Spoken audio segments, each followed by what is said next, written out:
You're grounded for the rest of the night. Yes, Mommy. Don't worry, Pops. We're almost to your room.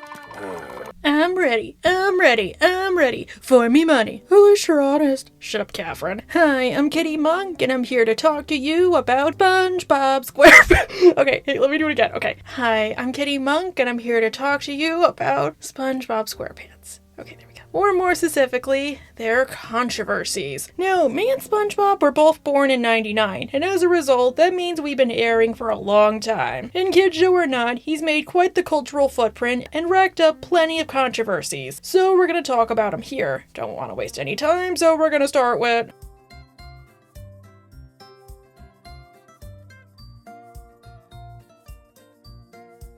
Would you like to tell the rest of the class why you're with us today? Why, I'm... Oh, I think this is the only true quote-unquote scandal from the show. And honestly, there was an episode where Squidward got arrested for driving, so I think it's oddly prophetic. Oh, well, it's just one day out of your life, Squiddy. How bad could it be? Oh, Squidward! On January 15, 2016, Roger Bumpus, the voice of Squidward, was arrested by Burbank police for a DUI, his BAC being over twice the legal limit. Thankfully, he was released on bail the next morning. TMZ broke the story because that's what TMZ does, but what's so bad about this? Well, being a children's entertainer comes with certain obligations, I feel. Because you're trusted by parents to be a glorified babysitter, that means they hold you to a much higher regard and standard, even when you're off the clock. I mean, look at Pee Wee Herman. So some people feared that this would mean Roger would be fired due to a morality clause in his contract. But several days later, Nick confirmed that the DUI did not count. So yay. Yeah, so I don't know what else to say here, so yeah, I just think it's kind of interesting. Next section!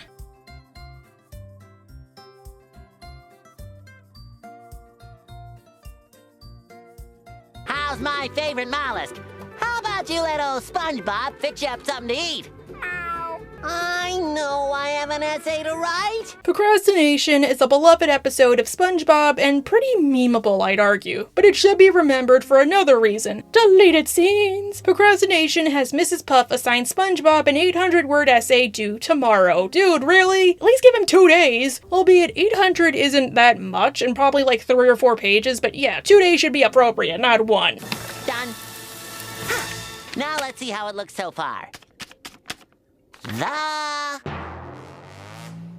time. SpongeBob tries to write the essay, but he can't think of any good ideas and keeps, you guessed it, procrastinating. Well, he really is a metaphor for being neurodivergent, isn't he? Like, sorry if I can't edit, I like to walk around the house in a big circle and listen to the same song on repeat for an hour because it scratches my brain. You just don't get it. This episode has a lot of fame in the fandom for the memes or relatability, but it also has deleted scenes. SpongeBob is fretting that he can't concentrate because it's so beautiful out. So he looks out his window and sees his friends and acquaintances having fun, like Patrick oiling up Sandy and massaging her shoulders? Come on, SpongeBob!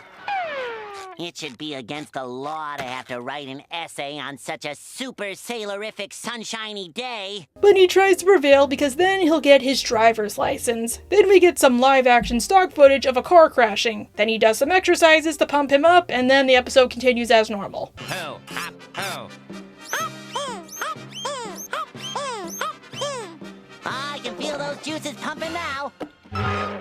But this was all cut. Instead, on May 17, 2005, an edited version of the episode began airing. This is how the scene looks edited. Gee, this is harder than I thought.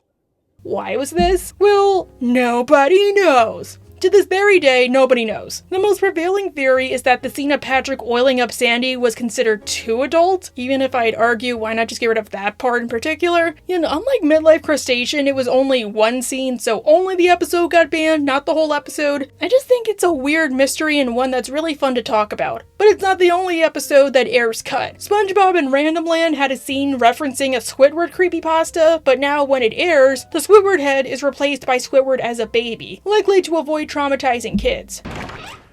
Oh, this place is a nightmare. No one's ever returned. Weirdo. Only Finally, unlike Random Land, there is a happy ending to Procrastination. In 2019, it began to air unedited on Nicktoons, and in 2024, it now airs unedited on the main channel, which I do think is cool. I did watch SpongeBob a lot as a kid, but I never remember this scene. Like, I think I did see it about a year ago when I was scrolling through some channels, and that did pop up, and I was like, what the hey? But I didn't think it was bad, and honestly, it did not deserve to have that happen to it.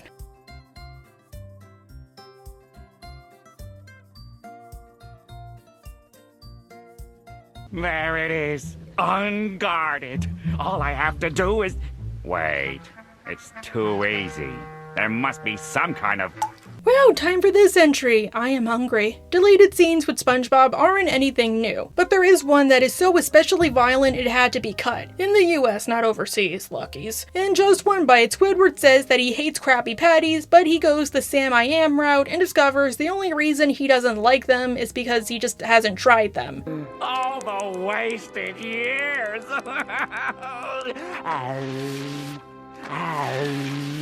Even though he kinda did in that one episode where SpongeBob flung a ton of them into his mouth because it was SpongeBob's fault. Maybe that's why he didn't like them? I don't know, I'm getting off track. Because he doesn't want SpongeBob to know, he spends the episode trying to hide his newfound love of them, and decides the only way to keep himself in check is to eat one when nobody is looking, aka when the Krusty Krab is closed. Because Mr. Krabs is such a cheap POS that he keeps Krabby Patties in a vault like a creepazoid.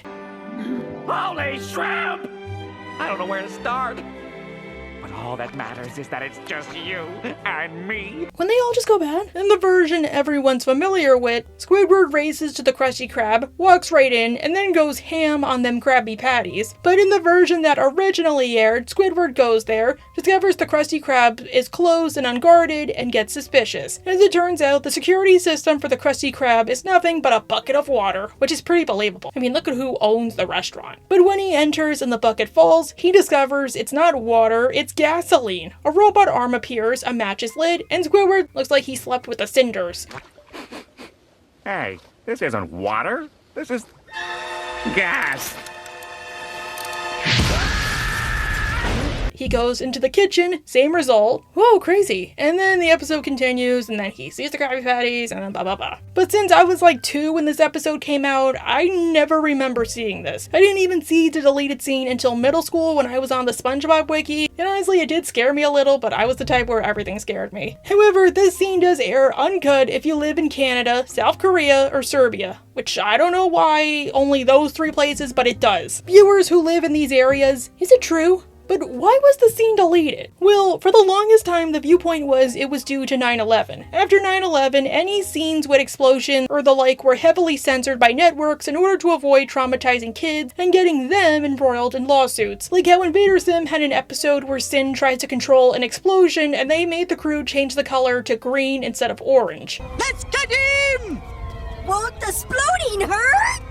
Do not question Sim! However, this is actually an urban legend. The scene wasn't cut until January of 2002, and the episode actually aired about a month after 9/11. Which, if 9/11 was their concern, wouldn't they have gotten rid of the scene and never aired it? Or wouldn't they have delayed it? Well, okay, what about the idea of kids potentially getting ideas? I mean, there was that whole urban legend about Beavis and Butthead. Well, according to Vincent Waller and Jay Linder, 2 of the crew members, it was due to standards and practices. Not because of 9/11 or they were worried about kids getting ideas. I mean, according to Jay Linder, 9/11 was a factor, but it wasn't the main reason. So I guess we can put this to rest. Why hasn't it been reinstated yet? I don't know. Maybe too much time has passed for them to care. Maybe it's just not that big a deal anymore. Personally, this one I do think should be reinstated, but that's just me and my brain.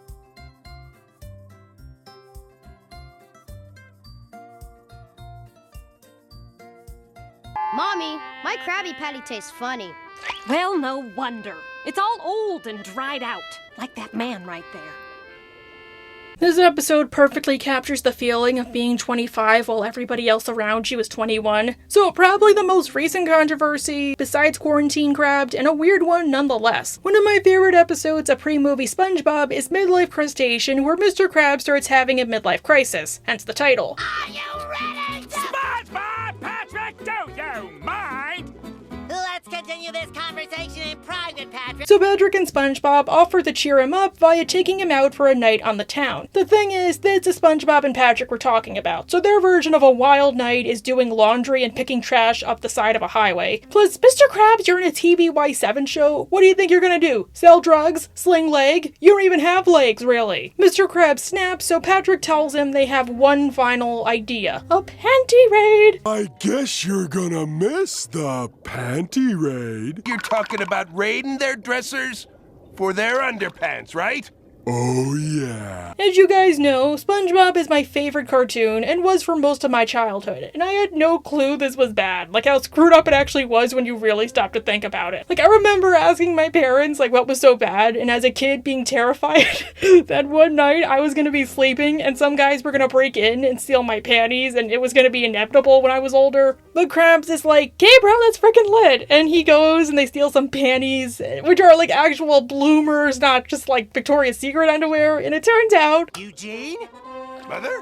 What are you doing with my bloomers? Well,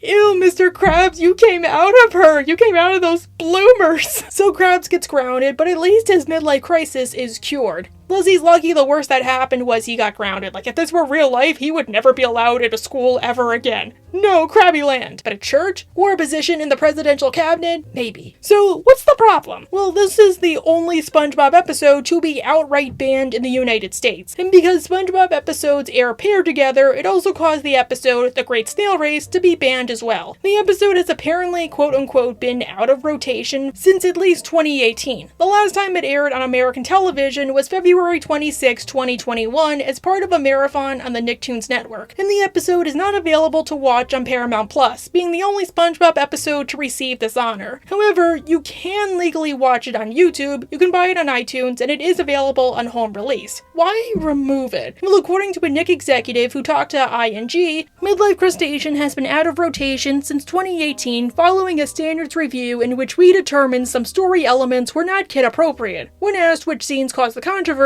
and if Nickelodeon ever considered a content warning in front of the episode, instead of removing it completely, a rep for Nickelodeon said, "No comment." Oof. But most people assume it was due to the panty raid. I mean, what else could it be? The scene with the graveyard? Albeit, I don't think the episode should be banned. SpongeBob thrives on inserting adult humor into shows, just not as bad or as obvious as we see here. And considering my story, yes, kids aren't going to get it, only their parents. Like, I got scared because I got confused, and I also had a super active imagination. I imagine most parents will probably just not care, or at least explain like nothing bad is going to happen. Not to mention, the episode itself showed what Mr. Krabs did was bad. His mother was heavily offended, and he got properly punished for it. So, yes, the episode should air. Why didn't you tell me this was my mother's house? Why didn't you ask? But it was all SpongeBob and Patrick's idea! Plus, honestly, this is SpongeBob. There's way worse things kids could be watching. I mean, some kids mention skippity toilets to me. What the hell are those?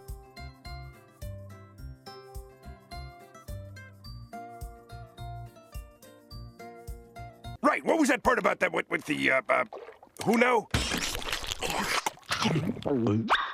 Mr. Krabs, Mr. Krabs, Mr. Krabs! Hey, Catherine, how the f*** are ya? Pretty good, Judy. Even if I thought this was supposed to be a Guttermouth convention, not a restaurant. Catherine, you you know our panel did not get accepted, you idiot. A classic episode of SpongeBob, and one of my favorites is Sailor Mouth, where Patrick and SpongeBob learn about a word. A word I presume starts with an F and rhymes with suck. I mean, they never actually say what it is, but context-wise, it's treated like that, even though part of me felt like it was the C word, but okay. Wow, 13.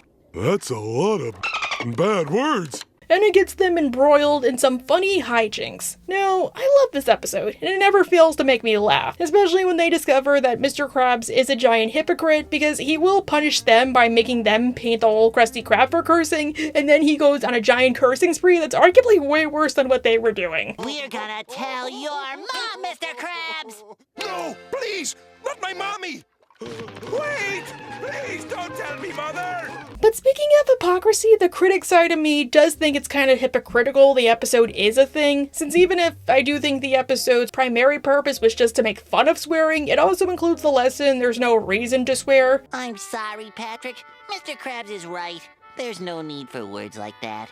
I'm sorry too, SpongeBob. So the voice actors, to help encourage this lesson to kids, swore themselves, knowing they'd be censored, since as a voice actor, it's super difficult to get the right inflections down for cursing if you aren't actually cursing. Plus, I'm not the biggest fans of these kinds of episodes because as somebody who does swear like a sailor, albeit not on YouTube for obvious reasons, I do think swearing is okay, it's just you need to be cognizant of when. As in, there's a time and a place for cursing and not everybody will be cool with it. Like cursing between two friends behind a dumpster is obviously alright because it's just them, nobody's gonna hear it, and they're cool with it. I don't know, maybe I'm not one to talk since being a teacher is my job and I do censor kids, but honestly, I don't care if kids curse so long as they aren't using slurs or cursing at each other. I just enforce it because I have to. But when SpongeBob is at work, a place where you have to present a certain image around customers, well, maybe limit what you're saying. Plus, they never say what's so bad about cursing beyond it's just something you don't do. Now quit saying that!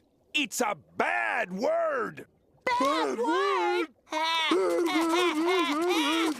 So it's like the cartoon equivalent of don't do this because I said so, or do as I say, not as I do. Like, they don't even say why the customers don't like it. They just don't like it. Sorry, pet peeve of mine, I hate when adults tell you not to swear. Well, they swear themselves, and they give no reason for it. But what's so bad about the episode? Well, it got noticed by the Parents Television Council. Who are they? The people who hate Family Guy for reasons besides being Family Guy, you idiots. Also, fun fact, you know Patrick Warburton, the guy who voices Joe? His mother is on the board. Do you really want to paint the house, kitty? You know you can't say that word anymore. In 2005, the PTC released Wolves in Sheep's Clothing, a content analysis of children's programming where they showed how bad morals had become, involved in children's programming. In a section on foul language, they included Sailor Mouth, saying, during the study period, Nickelodeon aired an episode of Spongebob Squarepants entitled Sailor Mouth, the subject of which is foul language. Innocent SpongeBob doesn't understand the dirty word graffiti he sees on a dumpster, but Patrick tells him it's a, quote, sentence enhancer for when you want to talk fancy. The rest of the episode features SpongeBob and Patrick using bleeped foul language. I can't repeat that. The bleeps are made to sound like a dolphin, which makes the whole thing seem humorous. At the end, SpongeBob and Patrick realize the words are bad and promise to never use them again, but the episode ends with them telling Mama Krabs the 13 bad words Mr. Krabs has just said. All are punished by Mama Krabs for talking like sailors. August 1st, 2005. And that's it, really. Did we watch the same episode? You're acting like they just said the C word for 11 minutes. But this caused a scandal because, again, how dare a cartoon encourage kids to curse even if that wasn't its intent and even if they bleeped out the word? But what are my feelings on the matter? Well, if you're an adult, you know what they're saying. But to a kid, well, speaking from experience, when I was a kid, I was confused what the word was and what was so bad about it. Like, I thought the muffle sound Squidward made when Krabs asked, I thought he said, like, Patty eat the mustard. I'm like, why is that so bad?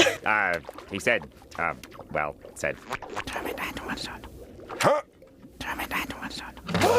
Plus, hey, if you're offended, this is just a radical suggestion on my end. Maybe teach your child what those words are and why you shouldn't say them in front of other people. And if you curse yourself, well, maybe watch yourself in front of kids because they're like sponges, and don't say only you could curse because you're an adult, because to kids, that's just majorly unfair. Just say it's because you know better when to say those words versus a kid who is still developing a filter. And because you aren't trustworthy enough to say that, or at least not say it in front of others, you can't curse. I know, crazy you need to do your job as a parent and, parent. But Nickelodeon responded to the controversy by saying that the PTC misinterpreted the episode, and many news organizations came to their defense. Good for them, this was a disgrace.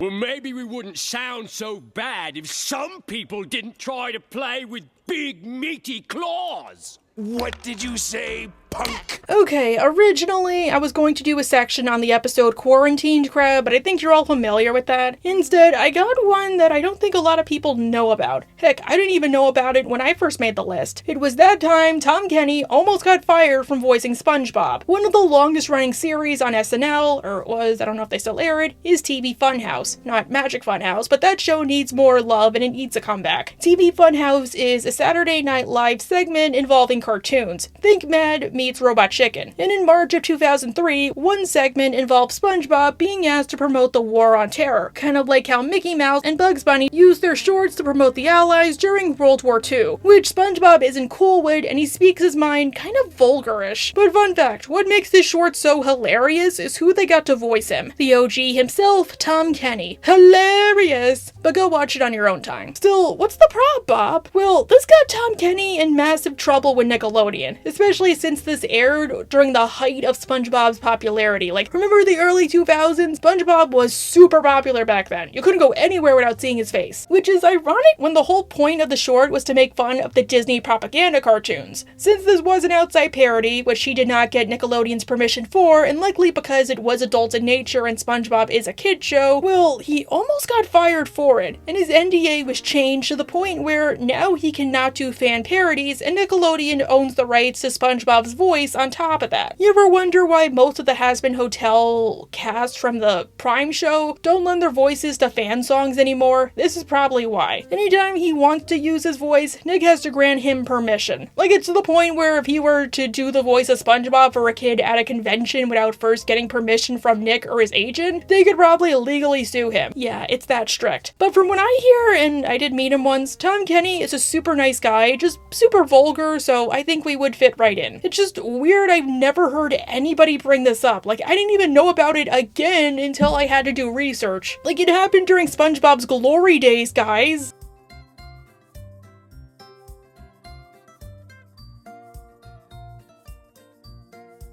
Thanks to global warming, the temperature will soon go through the roof. Why do you want an endless summer, Mr. Krabs? So I can open me latest money-making venture? SpongeBob was created by Steven Hellenberg, a marine biologist, and one topic the show has addressed from time to time is the idea of climate change and global warming, which I think is probably the only political topic SpongeBob could get away with outside of what he did on Squid on Strike. Obviously, SpongeBob isn't a political show, but hey, if they wanted to, they obviously could. And they have, depending on where this entry falls, since I do write them out of order and then order them once I actually go to the editing stage, go check out Tom from the Roundtable and his take on SpongeBob, quote, radicalizing kids. He can tell you more about that and why it's part of why SpongeBob continues to be this cultural icon, especially for millennials and Zoomers. But anyways, SpongeBob first talked about global warming with The Endless Summer, a short which aired as part of the TBS special Earth to America, which is kind of like their version of An Inconvenient Truth. Oh yeah, this was a special! You know, I had no clue it existed. The special concerns Mr. Krabs exploiting global warming to help heat the Krusty Krab and create, quote, an endless summer, hence the title. SpongeBob, what are you doing? Just throwing another tire on the fire for global warming, Mr. Krabs.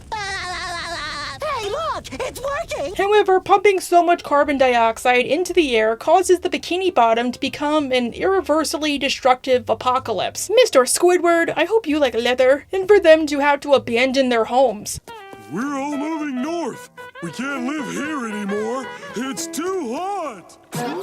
All me customers have moved to cooler climates. Which I think they also kind of did in Spongehenge, but okay. Of course, this was 2005 when climate change was a really hot button issue, pun not intended, but it was mostly forgotten about, at least until August 3rd, 2011, when Fox and Friends used the short as a way to say that Nickelodeon was pushing an agenda, since Fox was trying to say that climate change is fake, when I think we know by now, and even back then, it's 100% true and it's a man-made problem that's only getting worse. Quote, clearly Nickelodeon is pushing a global warming agenda, and while there's no disputing the fact that the Earth is getting a little warmer, the big question is it man-made or is it just one of those gigantic climate phases that we're going through? For a while we're cold, and then we get warmer, and then we get colder and warmer. Which is it? There's science on both sides. There are a lot of scientists who say it's this way, others say it's that. What? Where did they uncover this, you ask? Well, this was all in relation to SpongeBob Goes Green, the book that inspired the short and overall has a more happy ending. Albeit, yeah, the book has a more positive message, and instead of showing what would happen if climate change were to affect the Bikini Bottom, it shows ways you can help support the environment. See, in July of 2011, the Department of Education held a Let's Read, Let's Move event, where they allowed kids in the DC metro area to choose free books to take home. Among them, SpongeBob Goes Green. And that's where the controversy began, albeit the book wasn't the only one present, and global warming wasn't the only subject. It's just likely because it's SpongeBob saying something that they decided to make it huge. But it counts as a controversy nonetheless, so there.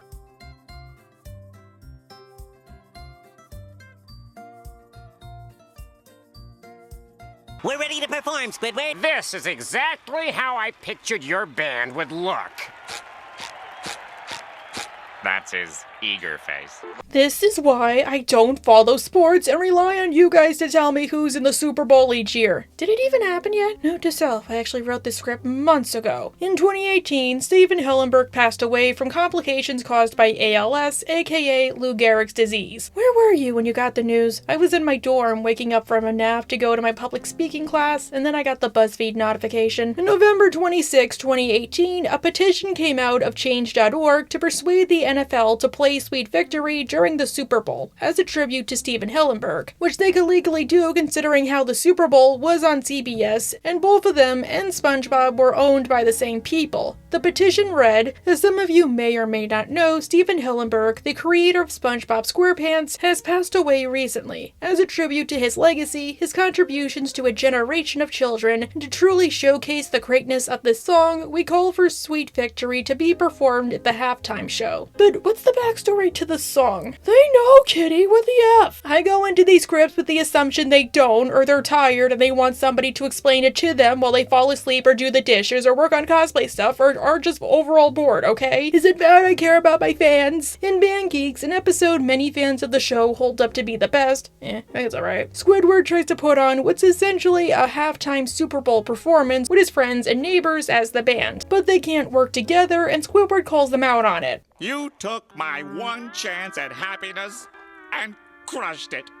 Crushed it into little tiny bite-sized pieces. To make it up to Squidward, SpongeBob gives the band members a pep talk and they practice all night. What kind of monsters are we? That poor creature came to us in his hour of need. Squidward's always been there for us when it was convenient for him. At the performance, they've surprised Squidward by performing Sweet Victory and making him proud, and causing Squilliam, who hired Squidward specifically to watch him have a crash out, to have a heart attack. Now, I gotta say, Sweet Victory at the Super Bowl felt like a pipe dream, but a good idea. What a great way to honor a really great man who had a really great cultural footprint, showing how much the song means to people, how much it meant to the fans. But animation is for kids, and football is run by old farts, so it probably would never happen. Strangely, the petition went viral, and the NFL heard about it. Now, what made it worse was that before the Super Bowl, it was teased that SpongeBob would be involved in some way, shape, or form. Squidward's voice actor, Roger Bumpus, said that he was going to be involved, Maroon 5 themselves even teased something, and heck, the petition had over 1 million signatures, and both the Mercedes-Benz Stadium where the game was held and the show's Twitter page both acknowledged it. This was gonna be awesome. They were listening to fans. And then we got to the halftime show and really... That's it? What a rip!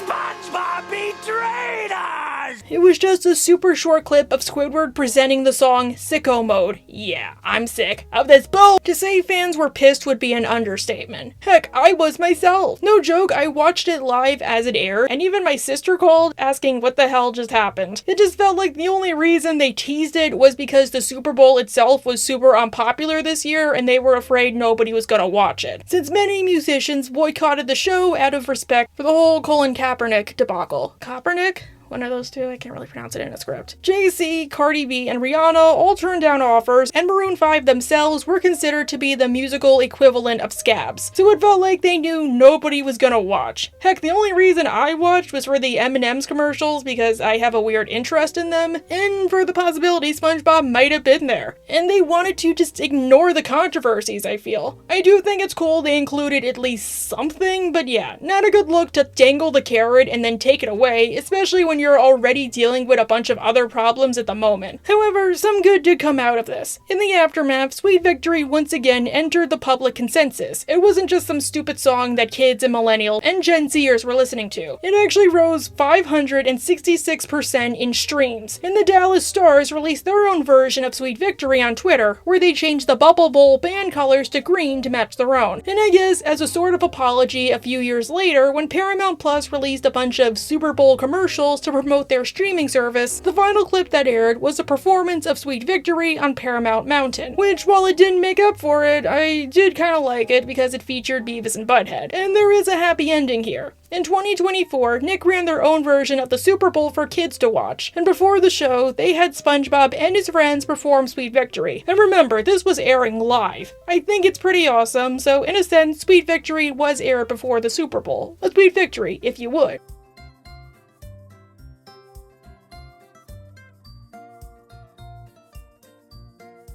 Hey, SpongeBob. Yes, Patrick? I never thought being a parent could be this much fun. Me neither. Well, good night, SpongeBob. Good night, Patrick. So I think y'all are familiar with the conspiracy theory that SpongeBob likes boys, which there's obviously nothing wrong with, you guys know me, but SpongeBob did come out in 1999 and aired during the early 2000s, where mainstream acceptance was still super new. Heck, nowadays it's still kind of super new. Heck, for Pride Month 2020, Nick released a picture of SpongeBob and many took it as confirmation, and whether or not he is, Stephen Hillenburg said that he's asexual, which is still queer, which I think in hindsight he meant like arrow A's, but since SpongeBob is a sponge, he's that. So it fits, and SpongeBob is an icon. And even if he isn't, he would definitely be an ally. The point is, where did all of this start? Well, look no further than We Are Family, a video with lasting repercussions. In 1970, Nile Rodgers wrote the hit song We Are Family with Bernard Edwards. Yes, that one. We are family. And in the aftermath of 9/11, Rodgers and his partner, Nancy Hunt, founded the organization, the We Are Family Foundation, or WAFF, so I'm just going to call it Waffle for reference. The organization, which persists to this day, seeks to help cultural diversity while nurturing and mentoring the vision, talents, and ideas of young people who are positively changing the world, especially through its three major programs, 3.Dash, Youth to the Front Fund, and Youth to the Table. To help promote the organization's message, Waffle produced a video called We Are Family, a musical message for all, which featured over 100 cartoon characters as the song played, among them SpongeBob. The song premiered on Nickelodeon, PBS, and Disney on March 11, 2002, aka 6 months to the day after 9/11. So, what's the problem? Well, the organization did not stop there. In 2005, 3 years later, Waffle started their own tolerance curriculum built around the music video, in partnership with the Anti-Defamation League, where they send 60,000 copies of DVDs to public elementary and private schools for free. Only, there was just one problem. SpongeBob was in it, and many evangelicals had gotten the bug in their brain that SpongeBob himself was a gay character, in part due to him being a cultural icon for gay men at the time, in part due to Stephen Hillenburg's comments that SpongeBob was ace, even if he brought up that wasn't planned when he created SpongeBob, and probably not when he writes SpongeBob, into likely because of Rockabye Bivalve, where Patrick and SpongeBob raise a couple and assume the roles of mother and father. Despite all we've been through,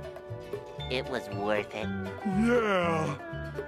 Let's have another. The attack was spearheaded by Dr. James Dobson of the fundamentalist organization Focus on the Family, who allegedly said that SpongeBob was gay, and that the video itself was, quote, promoting alternative families. Even if it wasn't, and the curriculum itself never really mentions the gay community, apparently there's only like one phrase. Heck, even Mrs. Puff was in on the controversy, since many thought her name was a reference to the word puff, aka slang for a gay man. You know, now that you mention it, it's clearly not the fact she's a pufferfish. No, maybe we should do what they did with the Fairly OddParents reboot and rename her Mrs. Perry. However, Dobson claims he said something taken out of context. Well, I was just going to say, virtually every newspaper in the country has said that I called SpongeBob gay. For your viewers, let me just tell you, I did not do that. That's the stupidest thing I have ever heard of. I didn't say that and don't know much about SpongeBob. My kids are grown, and I wasn't in a position to even talk about SpongeBob. I was talking about kids in schools. Whatever it was, it did cause quite a stir.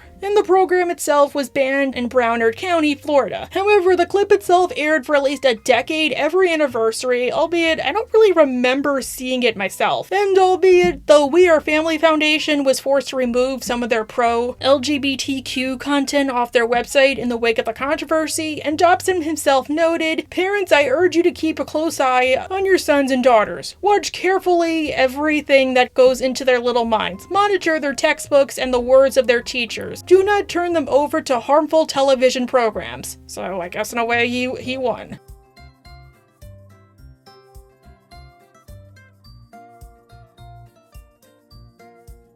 and I'll introduce you to the wonders of the unemployed lifestyle. Sorry, Patrick, I can't. I have to work. Oh. Yeah, okay. So, SpongeBob hates food stamps. What? Guess that makes sense. Speaking of, when I was a kid, I thought food stamps were like literal rubber stamps, like the kind you get at the post office. I didn't realize until I worked at Dollar General for 2 weeks that they're just a fancy card. Then again, I also thought that getting your tubes tied meant they tie them into a pretzel, not that they put these little bands on the end. SpongeBob You're Fired is hated by the fans for many reasons, like Krabs firing his top employee over a nickel, even if he's the main reason he even has customers in the first place. You know I love you like a son, but you can't argue with a nickel.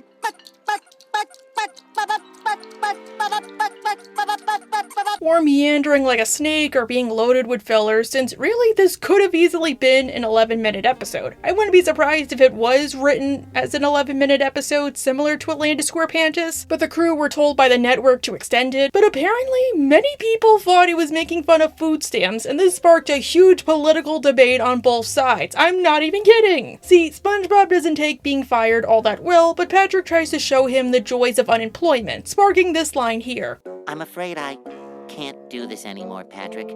Unemployment may be fun for you, but I need to get a job. Which I think is fine. SpongeBob, as we all know, takes pride in his work, since that's his entire world. A good many episodes deal with this premise. Patrick is content with his life even if he has no job, and as we saw in the episode, making Krabby Patties is so, ingrained in SpongeBob's DNA that when he tries to work at any other restaurant, he just can't make anything but them. What in the name of Davy Jones's gym shorts are these? They're weenie patties! What are you, some kind of nut? You've ruined my weenies! And they're two fictional characters who, despite living on minimum wage, aren't struggling, so I think it's fine. But many conservative news organizations began to think that SpongeBob was being political. Among them, Fox News and the New York Post. Again, I am not even kidding! Per the Post, the blow is especially hard on SpongeBob, since his lazy co-worker Squidward gets to keep his job because of seniority, even though the grumpy octopus hates working at the Krusty Krab and constantly complains about it. So what's a hard-working sea sponge to do? Lest he sit around idly, mooching off the social services of Bikini Bottom? A depressed SpongeBob sets out to return to gainful employment wherever he can find it. No spoilers, but it's safe to say that our hero doesn't end up on food stamps, as his patty-making skills turned out to be in high demand. Like all really great cartoons, part of SpongeBob's long-running success has been his ability to tap into the zeitgeist while still being funny for our audience, says Russell Hicks, Nickelodeon's president of content development and production. As always, despite this monetary setback, SpongeBob's internal optimism prevails, which is always a great message for everyone. So basically, per Mother Jones, SpongeBob became a conservative icon. After years of vilifying him as a flamboyantly gay liberal propagandist,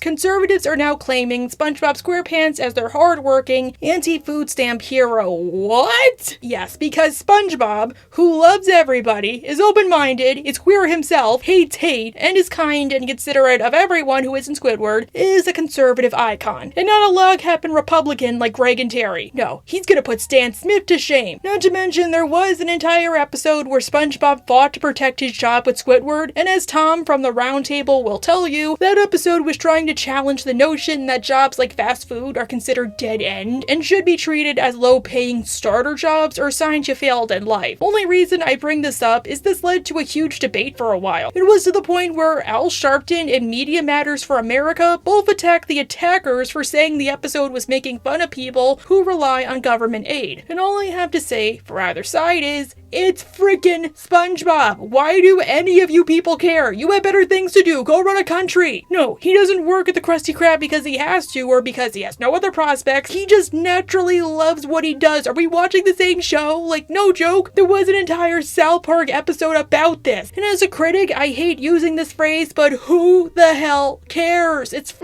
SpongeBob! Wow, I got really angry. Did not mean to. I'm sorry.